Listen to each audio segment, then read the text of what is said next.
Hello दोस्तों, मैं हूँ रोहित रजक। मैं आपको वीवो फ़ोन की सेटिंग्स को बारे में बताता रहता हूँ।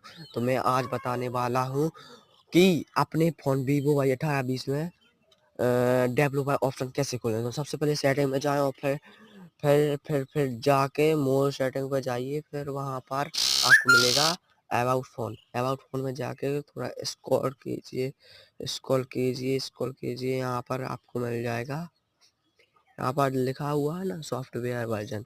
सॉफ्टवेयर वर्जन को हम 10 बार क्लिक करेंगे। देखो अब मिलेगा सॉफ्ट वर्जन में। कहाँ है सॉफ्टवेयर वर्जन? ये रहा सॉफ्टवेयर वर्जन, ये रहा।